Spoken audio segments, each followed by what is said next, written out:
Hi everybody, this is Kevin and welcome back to another video.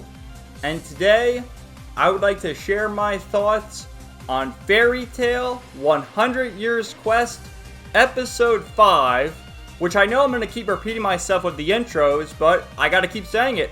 I absolutely love this episode, and it has been so much fun watching these episodes every Sunday, although I wasn't able to watch episode 3 of the English dub. For whatever reason, I couldn't find it quite yet. I don't know if they uploaded it later than usual or what the deal is, but I will be watching episode 3 dubbed shortly. But for now, let's talk about the subbed version of episode 5, which again, this is one of the reasons why I think I prefer the anime of Fairy Tail over the manga. I mean, I guess you can nitpick certain scenes in the manga and say, oh, it's better there, it's better here, whatever. But to me, the anime elevates it to another level by adding voice acting and the music. And the music is so good in Fairy Tail, especially during the battles, which there was quite a number of them in this week's episode. It's just, oh, it's fantastic. I'm not sure if they reused the same OST from the original series or if it's a remix or an entirely new OST, but it just has that Fairy Tail feel and so comfy. Peak comfiness, if you know what I'm saying. But anyway, so of course last week our heroes began their counterattack against the Diablos guild, against Kiria, Mad Mole, and Scullion. And then we also had the reunion between Lucy and Brandish, which was great to see Brandish, and we got a little recap as to what's going on in the Alvarez Empire. Brandish also returned Gray to Lucy, which Gray kind of disappeared off screen, but then Brandish happened to find him and reunite Gray with Lucy in a pretty funny scene where Gray was shrunk and then Brandish enlarged him on top of Lucy, and then Juvia was like, oh, my Juvie radar is going off, what's going on? And there's also the B-plot involving Jalal running into Fairy Tail, trying to apprehend Toka, of course Gajiel, Panther Lily, Levy, and Juvia, and their suspicions with her. But it begins right here, we'll go to the screenshots now. It begins with Lucy in her Star Dress Virgo bikini form, of course, swooping in with Carla and her Celestial Keys, which, what happened at the very end, Natsu had defeated Mad Mole using, he's a fire dragon slayer, so using fire, and Wendy was there standing by, and Natsu happened to burn Wendy's bathing suit off. So what happens is Lucy swoops in and is like, okay, I'll take care of you, Wendy, and gives her a new Celestial Spirit Dress with the help of Gemini. So we see these two little guys again. And there's Mad Mole, all defeated, all burnt to a crisp, which they were shocked, especially Scullion, because he's like the de facto leader right now, kind of standing in the background seeing what's going on with Mad Mole and Kiria, and he's completely shocked. And that was also the other thing, Erza is getting her revenge against Kiria. So I think it goes right there. Yeah, it's getting extremely hot. Well, because of Kiria, of course, but also Natsu and his flames.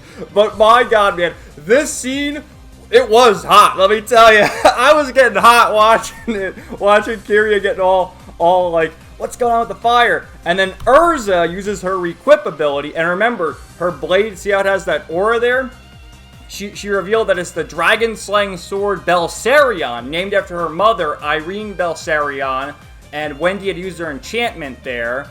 So she also re-equips into the Fire Empress armor, which this is one of the very first episodes of the original Fairy Tail series when she was fighting against Natsu, just in a little skirmish between the two of them. But it's cool to see that again. I always love, too, not only does Erza change her armor, but her hairstyles change, too. When she had, like, I think they call it the clear heart armor, that's when she has the pants, the bare feet, and then just her chest is wrapped up in like, the white bandages almost. And then she has her hair in a ponytail. In this case, she has twin tails, so her hair always changes, too. But Kiria, sadistic as ever, says, alright, I'll eat you anyway. So they start fighting. And you see, she's getting burnt to a crisp. She has like this, the cloth around her waist. She's wearing her bikini or whatever herself. But that melts off too, you see, because of the heat. It melts off. So, of course, throughout the fight, the clothes have to burn off or get tattered off or whatever. So Erza easily overpowers her. And at this point, Scullion says, alright, well, we can't defeat him. Let's get out of here. So they disappear. The only one who wants to stay behind is Kiria because she wants to continue her fight against Erza. But, you know, Scullion says, we gotta go. So they disappear. And then Natsu is like, we did it, guys! Oh, yeah! And I actually have two different screenshots here because he's got his little shark tooth smile. And then Lucy shows up like, oh, I gotta put out this guy. What's going on, Natsu? But anyway, they make their way because remember, they were fighting on top of like a pillar from the bottom of the ocean, which Brandish enlarged to stop the boat from moving because, you know, Natsu and Wendy have motion sickness being dragon slayers. So they find this little raft, and, you know, because it's a moving vehicle, a moving raft, Natsu and Wendy have their motion sickness. But I gotta say, Lucy looks pretty comfy, doesn't she? Like, she's got a little smile there. Natsu, he's resting his head on a nice pillow, of course. Even Happy and Carla, but everyone else is like, oh god, come on, we gotta get a bigger boat here. Erza is not amused, that's for sure. So then it cuts over back to the B plot, where, remember, Loxus and Jalal were going to fight against one another, but they both said, okay, we're even in strength, let's not do it. We're going to destroy all of Magnolia if we do that. And they bring Toka back, and then Gajiel and Panther discovered her as she was, you know, transforming a little, because there's like two different spirits inside Toka. There's Toka, this sweet little girl here, and then the White Mage, the evil version. So they're inside Toka's body. And we have everyone interrogating her, trying to figure out what her deal is. There's Jalal, Elfman, Juvia, Kana, and Levy, and the whole guild's there, but I just got a few screenshots. And of course, she transforms into the White Mage, into her evil persona. And while this is going on, Mercphobia, who was injured, wakes up and starts attacking Caramel, his attendant. You see, he starts choking her. She's like, oh no, what are you doing this for? And he transforms into the Water Dragon God. Now, I have to say, with the subtitles, in the early episodes, they said the Water God Dragon, and it kind of sounded clunky the way you say that. And even in the manga, I do believe it was written the Water Dragon God, not the Water God Dragon. And in this week's episode, they corrected that. So it's the Water Dragon God, not the Water God Dragon. It's just, I don't know, just say yourself and see how it sounds, and I think Water Dragon God sounds better. But anyway, he transforms and starts wreaking havoc on the city. Got an awesome shot right there. I do have a comparison, I believe, a couple actually of with the manga. I think it's this right here. Right there's Natsu and Wendy. That's Kashima and Sharkette too in their human forms. But you can see, I mean, pretty faithful adaptation. I will say the manga is probably more detailed just with the scales and everything else, but you get the same idea. So for comparison's sake, there you go. And then Caramel shows up and says, you know, you gotta stop him, you gotta kill him. But then Natsu remembers, you know, okay, we did say we're here to slay dragons, but Natsu saw a different side to Mercphobia, how he wants to help the people of the town and strive to do good. And also, Natsu has had a good relationship with other dragons in the past, like his surrogate father, Igneal, and even Atlas Flame, and a few others. So Natsu doesn't want to do it, but Caramel's pleading, you know, you got to do something, you got to stop him. So they agree, let's go! So they all race out and get ready to fight. This is another comparison I had to the manga. A little different here because of how the manga, you know, is drawn. How they're all sort of scrunched together, but the same general idea here, where we see all the characters and the same outfits. A beautiful thing.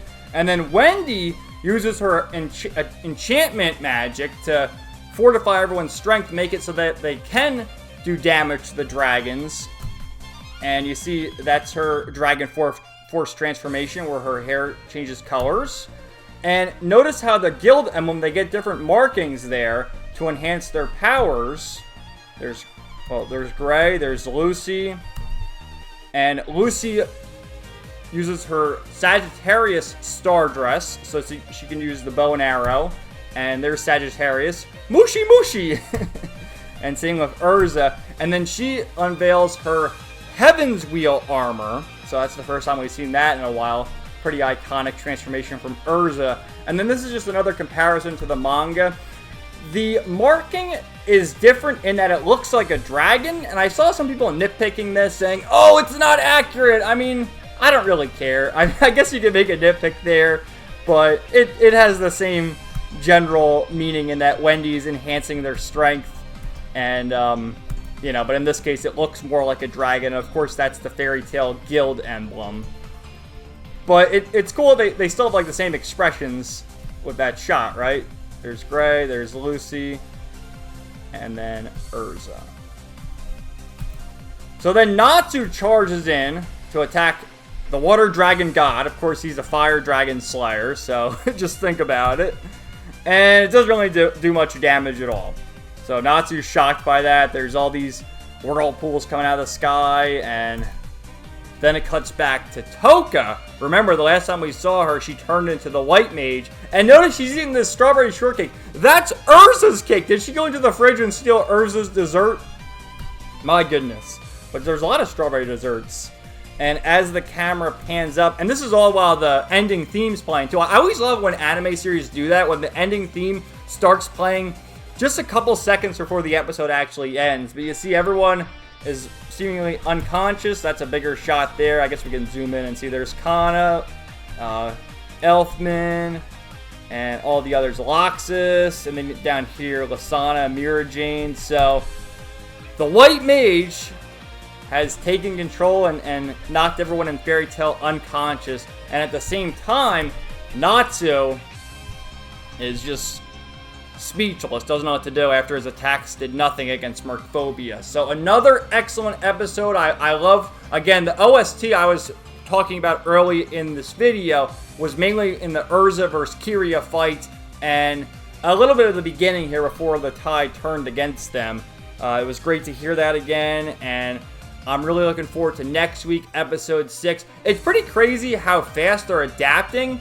Next week, they're going to finish volume 2, and if you are a manga reader, you already know who's on the cover of volume 3, and if you're an anime only, it's a certain character who's appeared in the opening, I think is going to make his debut next week. But I'm not going to spoil any more for those who've only watched the anime for some reason. But yeah, another fantastic episode. I absolutely love it. Can't wait to see what happens next. And don't worry, guys. This isn't the last we've seen of Kiria. We're going to see her relatively soon. But we have some business to take care of with Natsu and the gang versus Mercphobia. What's going on with the White Mage? Are our heroes going to be okay? You know, remember, what happened with the White Mage is she basically turned Mercphobia into her servant, which is why he was going berserk. Right? Let me see if I can show you that shot again. Right here. That's why he's going berserk, because the White Mage took his powers and is using him as one of her pawns, and that's more or less what she did at the very end of the episode with everyone unconscious. So, let me know what you guys thought of this week's episode in the comments down below. Stay tuned for more videos coming soon, more Fairy Tail videos. Next week, my review of episode 6, and all sorts of other fun videos on the channel. So, thank you guys so much for watching. Let me know your thoughts in the comments down below, and we will talk to you later. Peace out. 99.